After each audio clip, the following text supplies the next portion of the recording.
We are nothing if not transparent on this show, and you probably saw there during the live feed during commercial break. I was back and forth on the phone. I actually have fried chicken arriving, and I was trying to set up the Zoom room with Landon, and then I got fried chicken orders. So we're juggling many balls here on the show. But we are going to go to the KUM News Zoom room, where Landon Aydlett with the National Weather Service is standing by, assumedly not with a plate of fried chicken. But I am more than happy to share some of mine, because Landon, when we spoke last week, we were both sick as dogs, but hopefully good health is in the order today.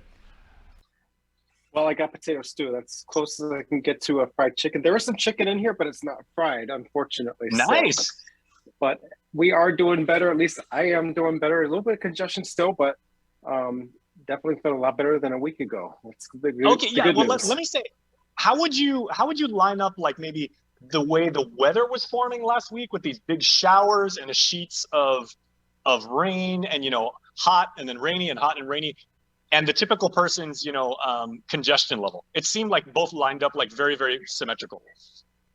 Yeah, they typically line up pretty well. I also see on people's Facebook posts about their knees, their joints, their elbows hurting and stuff. And I'm like, if you can give me this warning about maybe 1 to 3 days in advance, that would be something to write home about. So yeah, people are congested, people are coughing, there's sniffles, the aches and pains of the joints. 'Tis the season. It is wet season. It has been wet at least that last week when I was in the CNMI. Not so bad the last several days. We've had some off and on showers over the weekend, but really not a bad weekend. Yeah, so maybe contextualize us for it a little bit. You were talking about the fact that the El Nino season, the La Nina season, and everything like that, nothing really outside of what you were anticipating. No major surprises, no aha moments this season, and that's a very good thing. But are you anticipating anything heading into what would be considered like our winter months as things we should keep an eye out for? Yeah, we're definitely looking at the La Nina pattern to continue the next several months, at least through the turn of the new year. We will probably start transitioning towards an INSO neutral. That's what most of the climate models are suggesting at this point. So it very much looks like we could go INSO neutral next year. So we will see an uptick in tropical weather, probably mid to late 2023, but it's still extremely early. We're still looking at the next 2 months as far as what to expect with our ongoing La Nina and also tropical weather.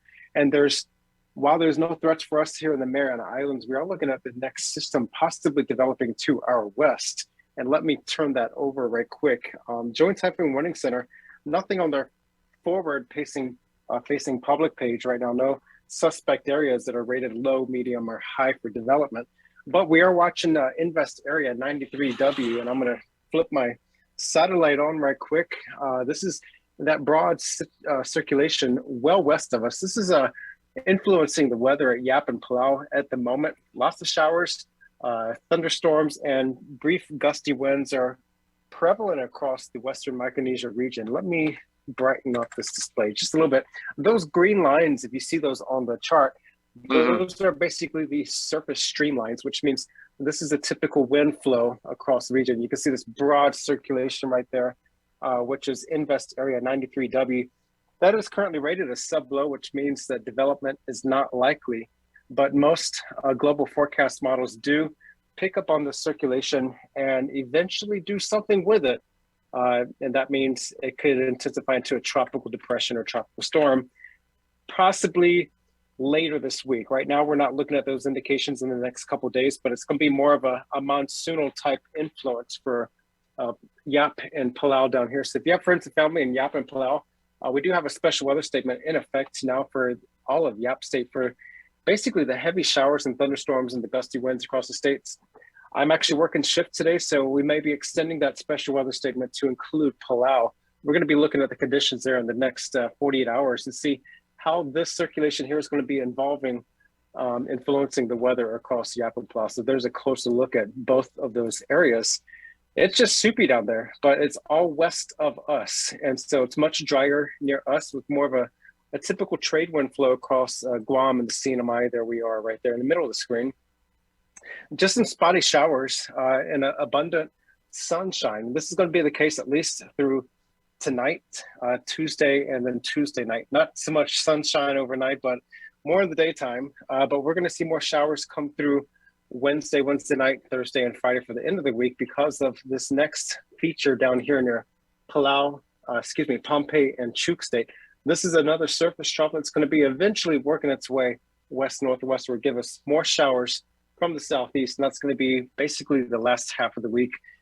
We don't expect any development with that, so that's the good news, but it'll bring us another round of wet weather. So if you have outdoor activities and things that you need to do those today and Tuesday, and then plan for more showers Wednesday, Thursday, and Friday. Good to know. Oh, okay, Landon, real quick, you used a bit of terminology a few moments ago, and you were calling that the stream graph, right? Or like the stream.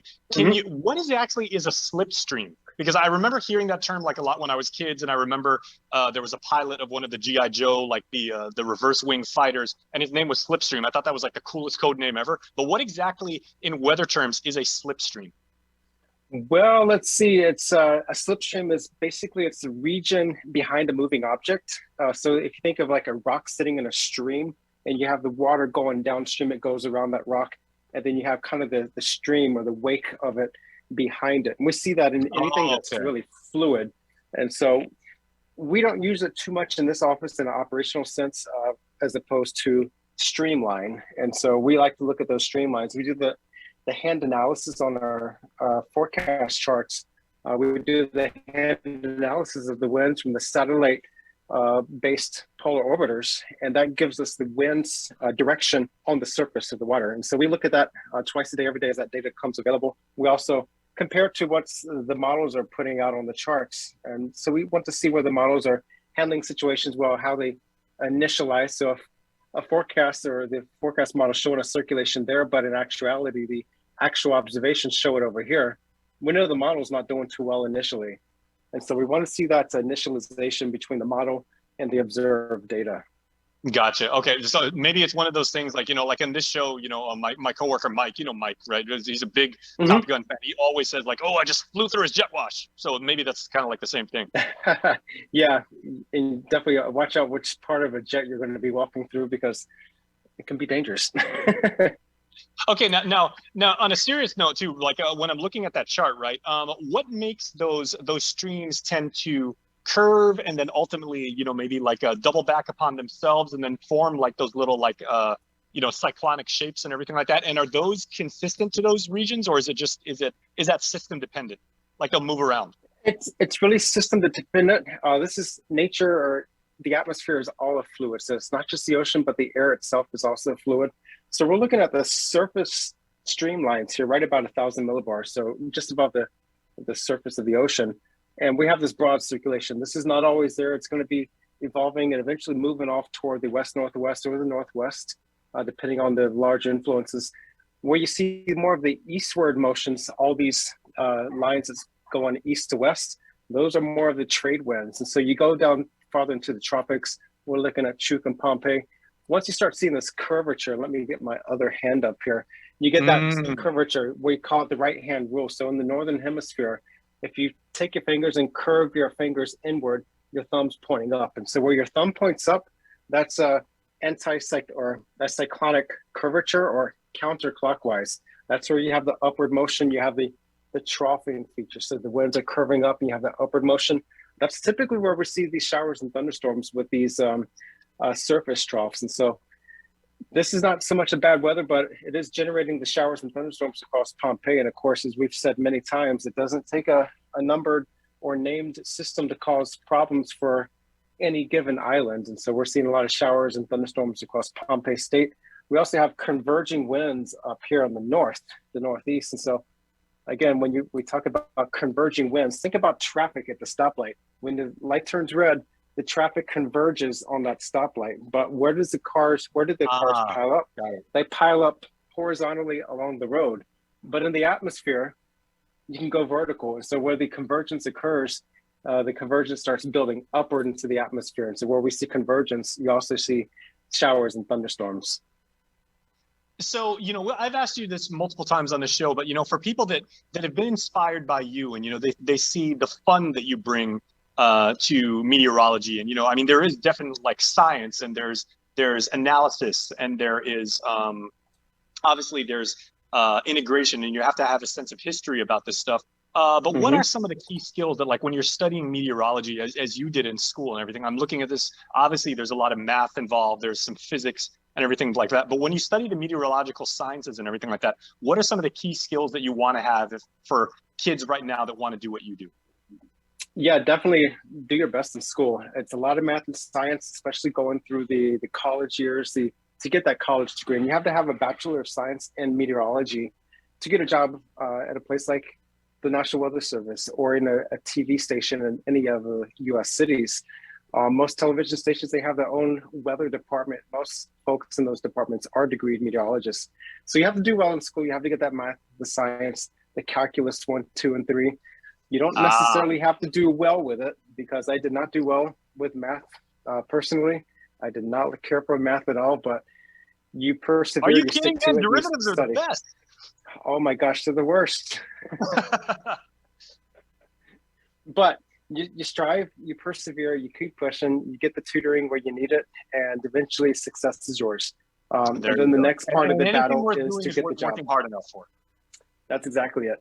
And so you push through it, you get there, and then you find the job. And for me, it took 3 years of waiting tables to get a job. And then executive summary, just a TLDR, as the kids say, too long, didn't read and everything. We could expect rainy conditions this week, as there is some activity within the greater Pacific neighborhood and everything like that, but nothing directly threatening us at this point. But, you still, as always, you want to bring an umbrella wherever you go. Yep, always keep an umbrella handy. Keep a small one in your car always. It's never a bad rule of thumb. We just have the spotty showers today, training across parts of the region. But other than that, a lot of sunshine, generally dry today and tomorrow. Okay. Oh, Landon, before I let you go, I wanted to ask you, because we had that crazy lightning storm. I want to say this was maybe Thursday night. Yes. And one of the bits of thunder or lightning that hit, for some reason, and I live in Jigo, right? It was super, super high pitch, and I swear it sounded like it was right outside my room. You've told us, and we take these lessons that you pass along to us to heart. When thunder roars, head indoors. We all practice that because of you. But what makes the sound of thunder increase in pitch that high? I had no idea what caused that. I'm not sure about the sound, the audible side of lightning strikes, but it's the super rapid heating of the atmosphere from that lightning bolt. So you can have all kinds of effects, but yeah, Thursday night definitely had some good lightning up in Dededo, NCS, Jigo areas, and it was just isolated to those villages. And so I heard that one, and one of my friends was in Tumon and happened to see that streak touch down. It was a cloud to ground strike, so that was a pretty good solid one. But the sound effects can go from a sharp, quick clap to a long, roaring thunder, and so nature, you gotta love it. Okay, final question, I swear it.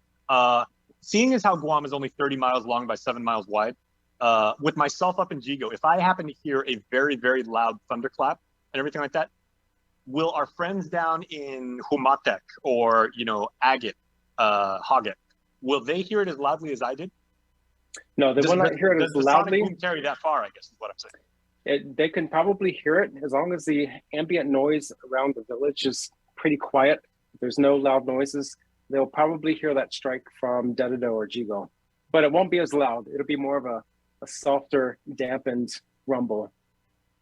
Okay, well, it was loud as the dickens, like the Thursday night where I was and everything like that. And I don't want to repeat that, because that was actually quite scary. Okay, so Landon Aydlett studied calculus when he was at NC State, doing a great job at the NWS right now, and didn't even know it. But when he came on the show today, he was going to be asked about audio engineering. So, Landon, you are a man of many talents.